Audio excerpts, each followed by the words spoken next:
And joining us now here on the Locked On Leafs podcast is Mike Commito, hockey historian and author of Leafs 365. Mike, how you doing? Doing well. Thanks for having me, guys.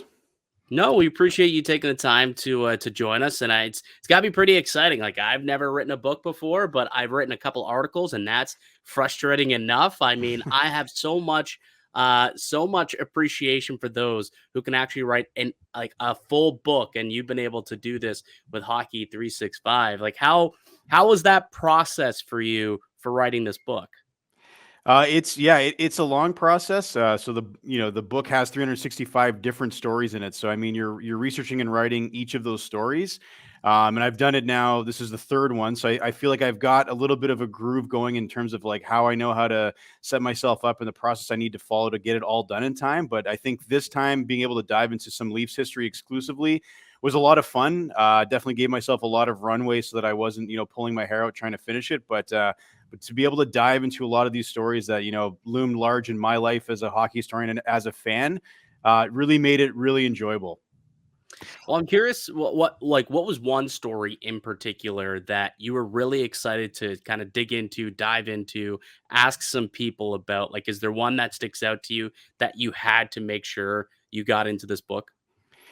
I mean, there's a lot, and I think for this particular book, because the stories are so short, like I didn't get the chance to interview a ton of people. I think just by nature of the way the stories are constructed, that like I know it's always great when you can get it from a source. But I think what I've been able to do is kind of over the years, I've been able to talk to a few Leafs, so I've been able to take some of those older interviews and take some of the audio from that, put it into some of these stories to kind of give it a little extra flair. But to be honest, like the ones that I really like telling were the ones where I could remember being a part of that moment, whether it's a good moment or a bad moment. I really enjoyed kind of taking that perspective to the story, because I think what I hope with this book is that a lot of Leaf fans, regardless of which, vintage they are in terms of their fandom, is that they can see themselves in these stories. So, for example, when you think back to where were you when Austin Matthews had his 4-goal debut, I think a lot of us have different moments or memories of that game and who you were with and why it's special. And so I think that's what I try to capture with a lot of those stories. But going into it, there's so many different stories that I just knew that you wanted to include. And then as you kind of go through the writing process, you hope that the dates line up and that maybe that game that you really wanted to highlight, Wendell Clark, aligns and there's not another competing date, and you can put that in there. The thing about this book, and you bring this up, is you got stories that can relate to all different generations of Leafs fans. And you look at the cover of the book. I have the cover of the book in front of me, and it's the Felix Potvin mask. I wanted to ask specifically about the cover. What was the motivation behind designing the cover? Because I know that's when people are looking in a bookstore, they see the cover and it's got to grab them. So, what made you decide to go with this design? So that's a great question. With the last, I'll show the cover here. So when we did the previous two Hockey 365s, the kind of just went with a hockey theme for the first one, and then the second one, the designer Ron Beltrami, he went with a goalie mask because again, when you think of like iconic images in hockey, you think of like crossed hockey sticks and a puck, and then we didn't want to do that again for the second one, so we did the mask, and then.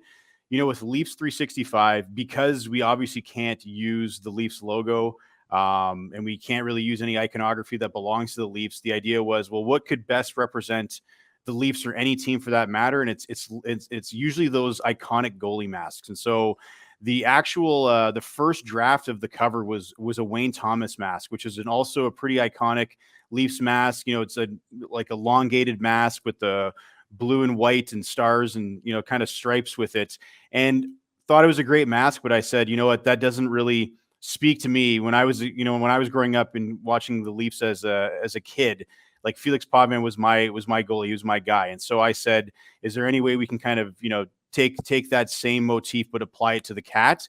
And that's honestly how we kind of arrived at the cover. I think we've been able to utilize an obvious Leaf shape. It's not the Leaf, so I think we're okay in that front. But certainly, I think seeing a mask that most hockey fans, regardless if you're a Leaf fan or not, would associate with Felix Potvin, and then the beautiful blue cover, like it definitely does the job. Screams Leafs. So even if you don't know who I am, which is a lot of people out there, you would see this cover and know that it's immediately a Leafs book. So tell us a little bit about the book and like how the idea came to light. You essentially it starts with January 1st, and then you have a story for every single day of the year for the whole 365 days. Like, what gave you the idea for this, and how did it all come about? So it actually started probably, I guess, at this point now, I guess almost 6 years ago. I was in the middle of I had a book contract to take my dissertation and turn it into a book for an academic press. And for the life of me, I just couldn't get motivated to do it. Every day I'd come home from work and I would just like find another reason not to start it. And at that time, I had been writing about hockey history specifically for a lot of different websites. I was blogging, I was getting some paid gigs here or there, and I was starting to kind of build up a little bit of a portfolio. And then we went on vacation over the March break, and I was reading, Val James's book, who played for the Leafs as well as the Sabres. He was the first American-born Black player in the NHL, and I was reading his book, and I thought like life's too short to like not write about what I want to write about, and so I made a plan on the plane ride home to say, I've been building this portfolio of writing. I've been sharing hockey history tidbits on Twitter. Like maybe there's a way to take these short bite-sized stories and turn it into a book. And that's kind of where Hockey 365 started, was let's do a story for every day of the year. So we did 2 of those. The second one came out in the middle of the pandemic, which was, obviously the right time to write a book because there was more time at home, I think, to go around, but certainly maybe not the best time to launch a book. And then when we started to revisit the idea of, do we do a third period, because the books are stylized as Hockey 365, the first and second periods. I know that at some point I'm going to have to complete regulation, but in that like a year and a half ago, we thought, you know what, maybe that's not the time just yet. Is there anything else you'd want to do? And I said, well, there's a lot of Leafs history out there. They're my favorite team. I think you could focus on one specific team. And so I pitched the publisher Dundurn on the idea of let's just do a Leafs 365 and just dive into the buds. And they went for it. It's a bit of a smaller format than the previous books. The stories are about half the length, but that I think allowed us to get the size of the book to where it's a nice small hardcover book. But that's honestly how it started, and so that's the rest, as they say, is history. I mean, I've always, one of my goals in life is to write a book. So this is the perfect time to ask someone like yourself, what is the toughest task of writing a book like this on a subject that is so personal to you, something that you have such an interest in, but you also know that it has to interest a whole wide audience? Yeah, and I think you touched on it right there, because admittedly, I could probably have a story for every day of the year where like it's my perspective as a Leaf fan, or like the day that I was frustrated, or the day that I felt like overcome. But I'm always conscious of like, yes, it's great that you can kind of see yourself in the narrative and inject yourself into the story, but I want to be mindful that like not everyone wants to hear what I have to say like page after page about like my own particular experience. And so a lot of these stories, I think it's the balance of sharing the facts and maybe hopefully sharing something new that somebody hadn't read about, or bringing back some narratives and some history that may have been forgotten to the ages, and providing value through that way. I mean, I think I'm fortunate enough that this has been the only team that I've cheered for on the hockey side of things. So like I have a lot of, I think, memories of the club, and I think that definitely does come through in some of these stories. But I think to your point, David, like you want to make sure that somebody who is 20 years older than me or 20 years younger than me, that like they don't have to know who I am to really appreciate this book. They can be a Leafs fan, whether they're a diehard and they've been around for the long haul, or they're just starting to get into hockey now. I think there's something for everyone in the book, and hopefully that comes through. Well, which of the three? Oh, sorry. Go ahead, Dave, for the follow-up. No, go ahead. You go first. Okay. Well, I'm just curious, like, which of the 365 stories turned out to be your favorite to tell? I mean, the one that and I think it was maybe more cathartic than anything, but like, cause I'd never really told it in this way, and I didn't really tell a lot of people about it just because there was no point in really talking about it. But like, not to dredge up like like memories that aren't fun, but obviously I think we can all recall the game against the Bruins in 2013 when the team had a 4-1 lead, late in the game in Game 7, and my 19th birthday, Mike. That was my 19th birthday. Oh wow! Luckily, I was legal that day. Yeah, no kidding. I can only imagine. You probably got a couple extra birthday shots after that game. Yeah. But so for me, like I had covered that book in the second I covered that story in the second Hockey 365, but from the perspective of the way the game unfolded and the collapse that we all remember, right? But with this book, the route I took was that, and I think I did this. Hopefully, that a lot of people did the same thing. Where I remember watching it, at my friend's house with a couple other buddies who were, Leaf fans. And in that third period before the meltdown, I started drafting an email to my uncle, who is a huge, Leaf fan. He has a share in season tickets and he lives in Toronto. And the email was basically like, wow, like I can't believe the Leafs are going to the second round. Like this is incredible. And, I'm writing him about like how excited I am to, like that we're finally going to get to see a second round series. But then I thought better of like sending that email. So I saved it as a draft and I just put my phone back in my pocket. And I think I had the inkling that it's not the time to send that. Like there's still a lot of time left in the game. We had seen this team, cough up leads before, never quite in that fashion. But nevertheless, I put my phone back in my pocket, went about the game. Obviously, we know what happened. I don't have to rehash that. But I obviously never sent that email to my uncle. I deleted it. And so I think for me, I reshared that collapse through that story of me kind of going through the motions of not sending that email, because I'm sure there were a lot of fans out there who were, texting friends or calling friends and family, maybe sending emails, maybe not sending emails. And just the heartbreak after that was certainly, I think, the thing that sticks with us, 10 years later. Did you get to send it eventually? Like last year when they beat Tampa, did you get to send it? Or?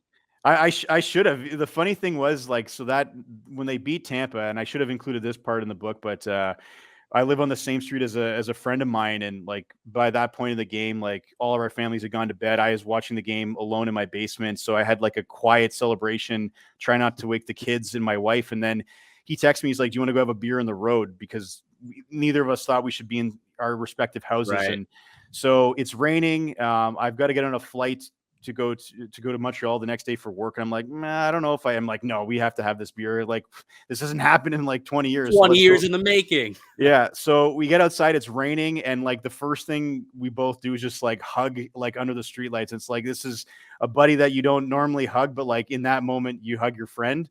And then we ended up just, having the beer. We ended up going inside. My wife's like, it's raining, like come inside the house, like just don't scream and it'll be fine. But like that moment, I should have sent the email to my uncle as like to really wipe the slate clean, but just enjoyed a little bit of revelry with a good friend.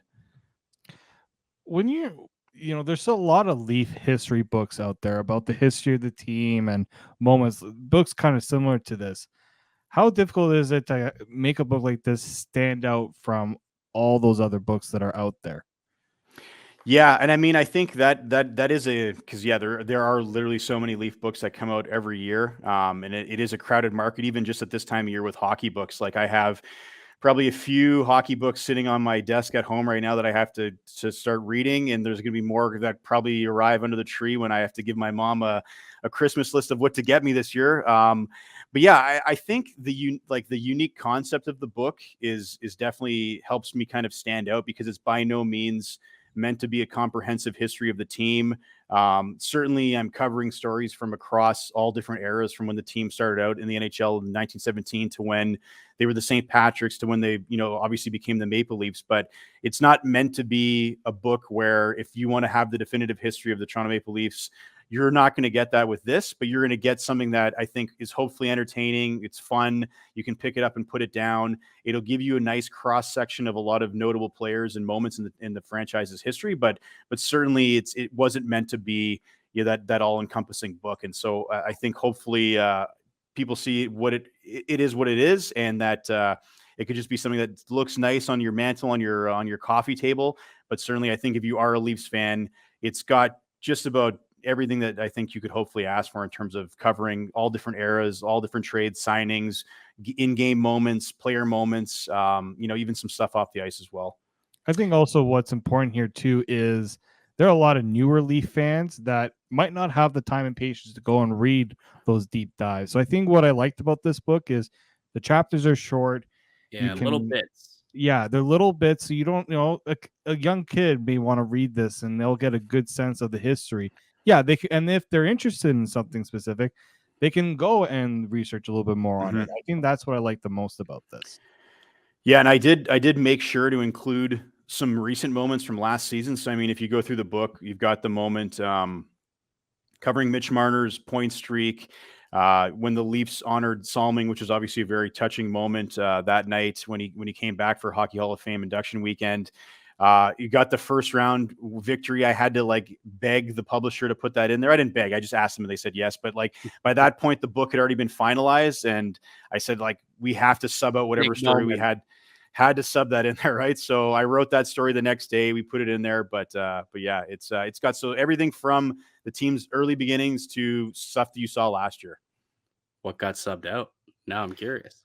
Off the top of my head, I can't even remember. I have a folder saved on my computer so that maybe there's a second volume and that story can see the light of day.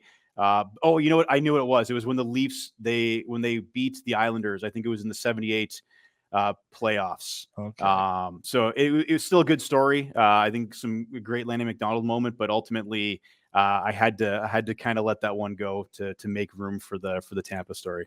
You bring up the Islanders though. Yesterday, somehow a YouTube recommendation was watch back the Leafs versus Islanders series in 2002.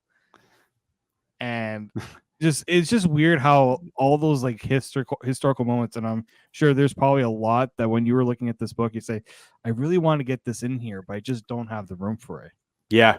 No, there's a lot of competing stories. Like when I originally drew up the plan, so before I go into the research and writing process, I want to just fill the board with like, I have all of these stories, ideas. And then from there, I just start picking away at them, usually chronological order from January all the way until December.